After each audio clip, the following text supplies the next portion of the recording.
Hello, I'm Malcolm Houslett. And I'm Janice Baker. What happens to animals when their owners can no longer look after them? And how do you know if you have chronic fatigue syndrome? Find out more next. And yes, hello, welcome. Yes, nice to have your company. Yes. I think there's an issue with knowing when you need help as you grow older. It can happen obviously when you're younger too. And the story is, when do you go to a doctor and what symptoms do I really have?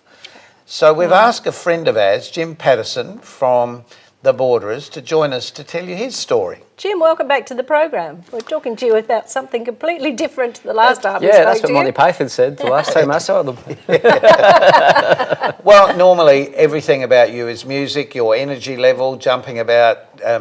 How many thousands of people have you entertained over the years when you think about it? Yeah. And your energy has been so infectious, you've usually got the joint jumping, literally, is the truth. Yeah. And you've been on our program several times. Yes. But you suddenly realised something wasn't right. Yeah, I started to get really fatigued a lot. And I was still going to the gym and all that kind of thing, but I just got really, really tired. And I don't actually trust doctors. Doctors study like 1 day of nutrition in their 7 years of, learning to be a doctor. So I went to a naturopath who looked into my eyes and said, I love you. Yes. And then he was a lovely chap. So I went to a woman after that, and she... And she said the same thing. She said the same thing. So I got sick and went to bed. Yes. I just got up last night. No, I was going to say, at least you got up for this one. Thank you. Terrible joke. No, this woman said to me, you're allergic to wheat and dairy and all that kind of stuff. So I looked into that. And then I thought I just got worse and worse. I could do it on stage. I could go on stage and seem to get the energy. But afterwards, it was just collapsing. Really? Yeah. It was gone. Your energy was gone. Yeah. And it was the 12 pints of Guinness. And then I realised it might have been the chronic fatigue. But who diagnosed it? The naturopath or was it a GP? Well, no, I don't go to GPs. When I really looked into it, and I watched a thing on Netflix, I don't think it actually was chronic fatigue. I think it was candida, which, you always think it's a thrush kind of thing. But candida, there's 5 levels to it. And when you get to the 5th level, you die. And they reckon that 80% of the population's got candida of some sort. Yeah. So I think I was on level 4. Is that right? Yeah. And it's just your whole gut has to be fixed. So that's a very popular subject at the moment. There's a lot more people talking about it because they're starting to realise just the flora that we've got in our bowel, literally, we may as well say the words, and the checking of people's poo has become a very important part of medical science now. I know I had that one just during makeup there. Those girls are brilliant. Geez, they're amazing. Those girls are brilliant. So as well as curled your hair, they did that too. Curled my hair when I saw what they were doing. So what have you... So how long did this sort of take to come on, and what did it feel like, the exhaustion? Was it just pure exhaustion? Did you feel sick? I felt did you feel tired? sore as well. Okay. And a lot of people think that ailments are this, that and the other, and they'll take pharmaceutical drugs. And you actually just need to sort out your gut. So my wife started making kombucha. Did you know kombucha? Yes. I used to make it myself. Did you? I did, yeah. It forms a mushroom on the top. Yeah. Scoby. Scooby-Doo. And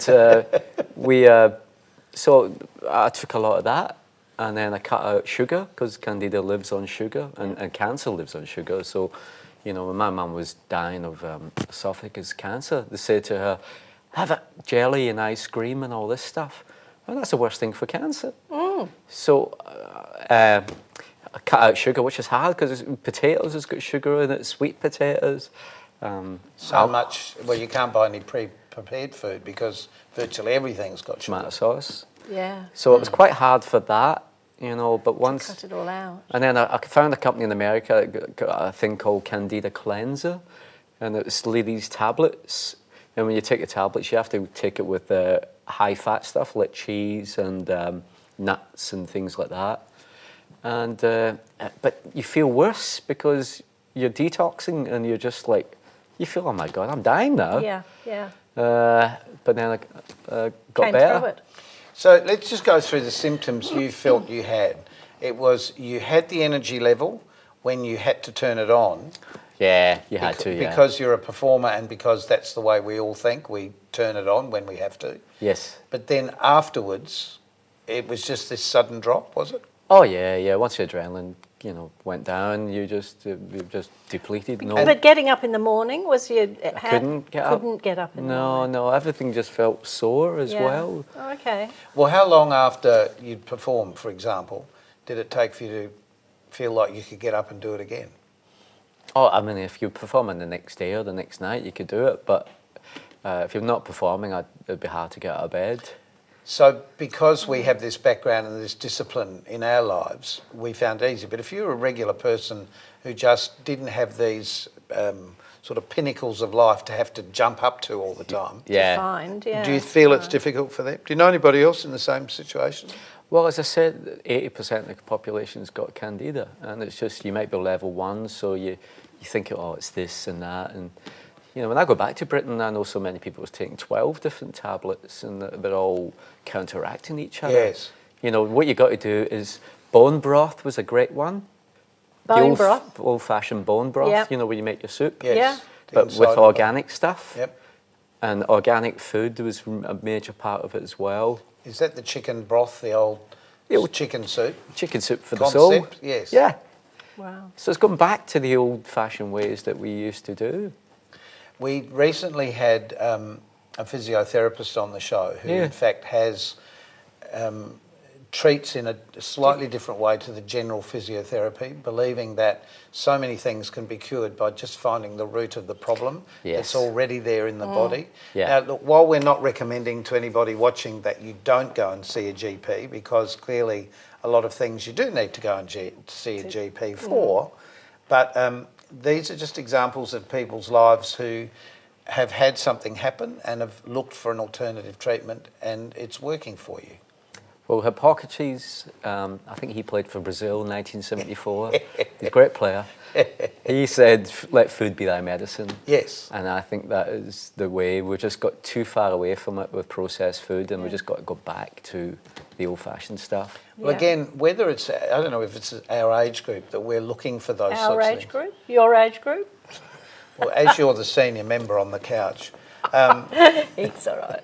We just like to have a dig at it. we also have another lady on our program called Kimberly Douglas, and Kimberly will be on again in a couple of weeks. And Kimberly always talks about the food rather than the drugs. Definitely. And while she talks quite a lot about supplements, she's talked in the past about a lot of the drugs and even the supplements that we often take don't come from natural sources unless you consider the tar that's come out of the ground as part of that natural source. Yes. Well, when you think about it, it's obviously the trees that have rotted that have made the oil, that have made the tar. Yes. And it's recycling that. But the reality is it's not coming from the fresh food that we should be eating. Everyone's talking about it, but we often don't really know where to go with it.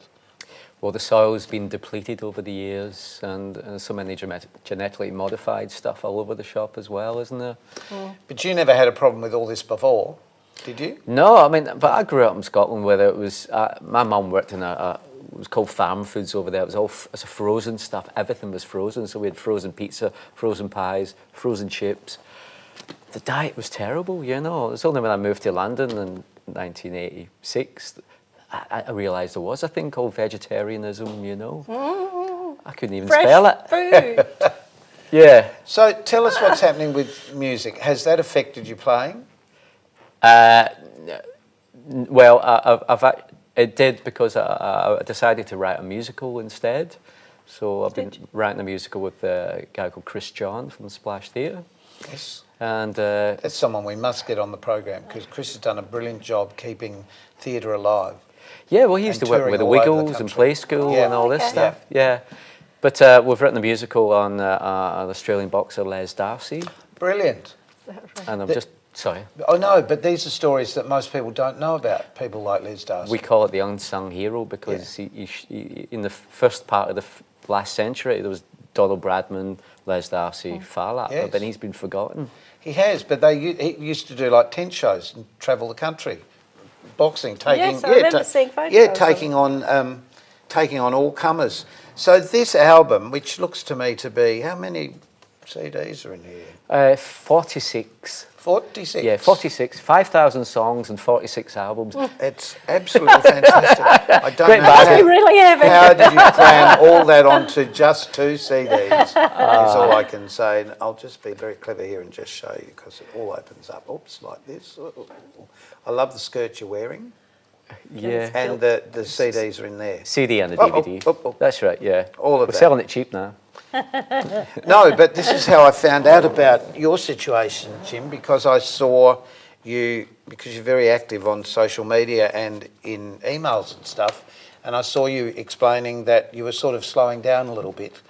And that's a shame, because people love you and love your work that you do. I know, I've sped up again. Yeah. I'm going He's faster. got his energy back. I'm going faster than I was before That's now. the point of this conversation. The point of the conversation is that you have, in fact, started to come out the other end of all this by really Yes. diet. Yes, yeah. We're talking to movie companies about the Les Darcy thing, and I'm off to Edinburgh to promote a thing called sing-alongs. We've started sing-alongs because we want to get back to community singing. Oh, wonderful. Bring it back. We've Yeah. got the big screen. How lovely. Yes. Great way to release all your energies. And they've been saying, how much better for your energies, your mind and all that kind of stuff. So we'll bring every month at the Goodwood Theatre, we'll be singing along. Well, listen, Jim, keep us posted as to what's happening with you, because Yes. it'd be really interesting to follow your story. Yeah, I'm just glad we just didn't talk about the colonic irrigation. That's all I'm glad about. I hope you put the refuse from that on the garden, because it's great for tomatoes. Everybody feel that coffee? We have to go, do. and we'll be back in a tick, but we'll be back to find out, Janice, about The animals that Yes. whose owners can't look after them anymore. and a wonderful woman doing something about it. See you soon.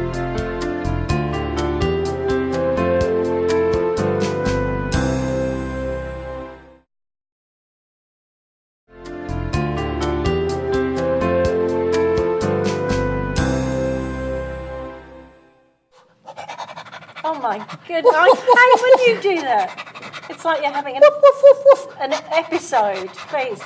It's all right, Will you settle. look after me? Settle. Oh, stop it. We're not doing a pantomime now, you know. Neither was I. What does that mean exactly? Please explain. I will explain, because Debbie Mundy is joining us, and Debbie is a wonderful woman. Hello, Debbie. Hi, Debbie. Thank you for having me. Even though you got paws on your chest, we know that you have taken in many, many animals that really don't have anywhere else to go. So, Debbie, how did this start for you? My day job is a real estate agent, and I just found myself helping people that didn't know what to do when they were moving house, or Oh, right. if, their mum or dad had passed away, or were going into a nursing home.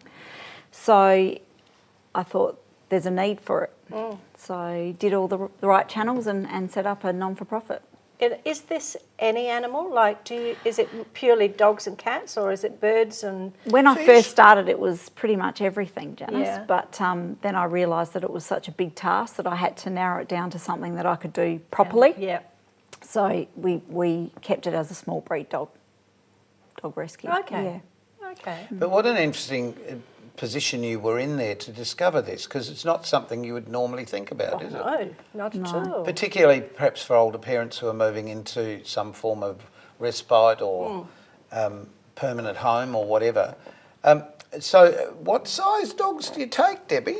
Small to medium. So at the moment we've got one that's 15 kilos. So he's probably the biggest we've taken in the 6 years.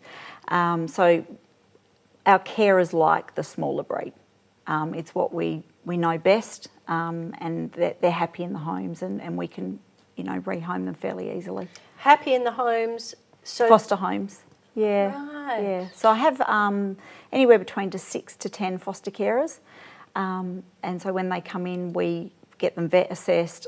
Some of them have behavioural issues because they've lived with older people their whole life and they haven't been socialised. Yeah. So our carers take a lot of time and dedication in getting them socialised and familiar with people once again. And that takes time. So we're not an in and out organisation. they will come to us, get the care and the behavioural treatment that they need.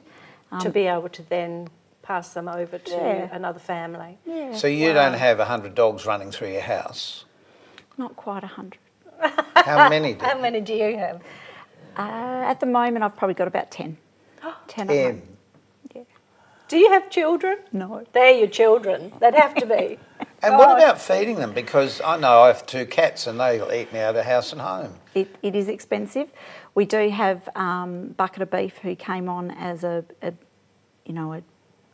bit of a help for us. So they give us a 30% discount on their food, which helps us a lot. And then we get a lot of dry food donations from the public.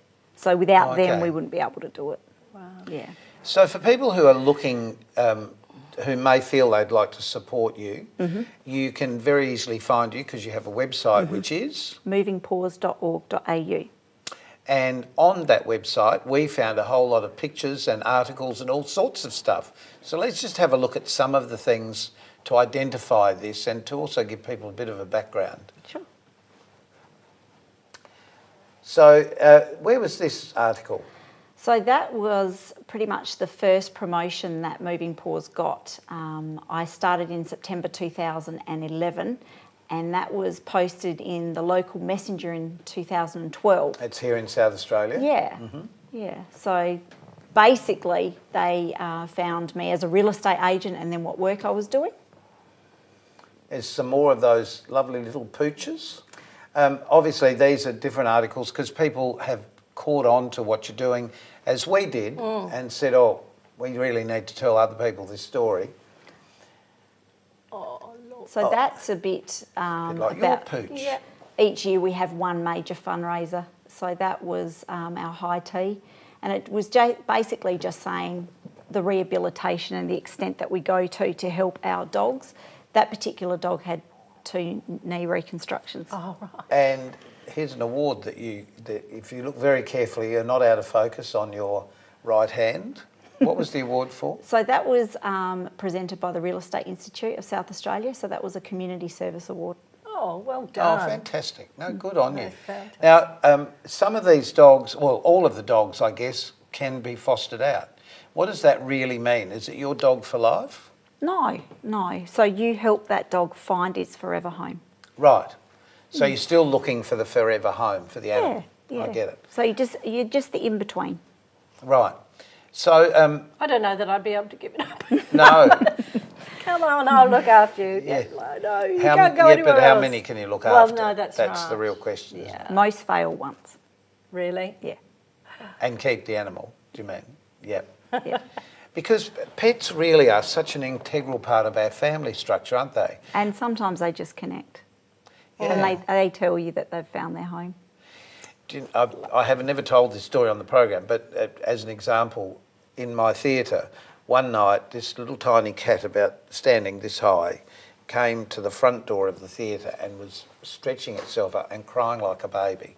We had a show on and people coming into the theatre and kept grabbing the cat and chucking him out again. Oh. And after the show started, I thought I'll just go out and see what happened to that poor little animal because I'm a sucker too. And this is absolutely the truth. He was out the front of part of the theatre and when he saw me, he literally ran up my body and started doing that. And I thought, oh, God, I'll be taking you home then, won't I?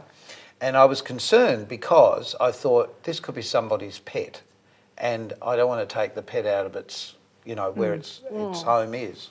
Because at that point it could have been a stray and that's the next question I want to ask you. And that cat now, of course, lives home with me and as these things happen. But is it stray animals too that you would find or is it just animals where they can't be looked after? So we're not permitted to take stray animals. Okay. They still have to go through the council and the RSPCA. Right, I wanted to clear that one up so that people understood that. So your whole motive is to find a forever home, but you have this wonderful band of people who. So how do people find you if they haven't noted down your website? Everything, social media, website. So really social media is But the place often to you're go. dealing with older people who maybe they're not connected with all that. You'll find that their children and their grandchildren Okay, are the ones so- that contact us. Or Again, next but door we should give the neighbours name again. or- Moving Paws Moving is Paws, the yes. name that they need to write down. And I don't normally use telephone only because I'm a real estate agent by Sure. day, so it's too hard. So on your website, you can fill in a little form and connect through directly. Yeah, and to I you. answer emails pretty quickly. yeah. Because you're a real estate agent.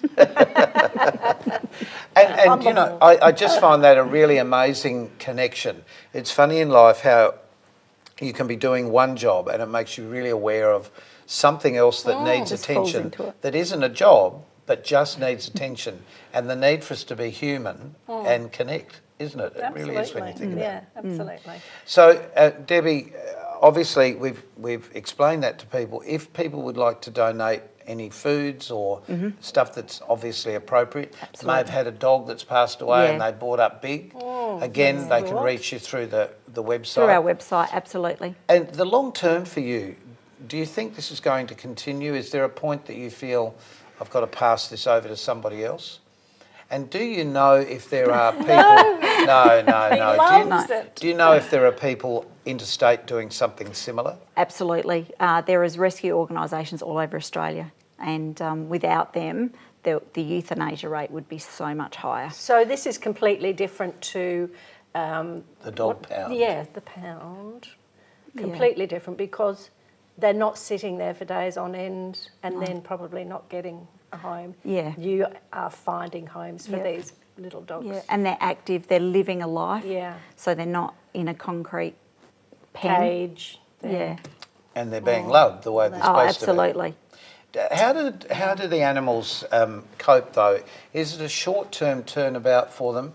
For example, we were saying how some of the animals, perhaps they've been overspoilt or they've been given a bad diet or they may not be all that well, although they're vetted and checked out. So I've decided I'm going to take one of these dogs home for a forever home, but I discover that they're unwell or that their behaviour is bad. What would be the next thing to do if you found that? Because you love the dog. Okay. Well, our adoption, before a dog is adopted, we have 2 meet and greets, and then if we both choose that is the correct forever home, there is a 4-week trial period. Oh, okay. Okay. And I think that's another really important end to this, because you don't want to take an animal that you're just not going to connect with, because you're not going to connect with everybody. We don't with humans and we don't necessarily with animals. And there is a full return policy for the lifetime of that dog. Right. Stay with us. We've got to take a break and we'll be back with you in just a moment.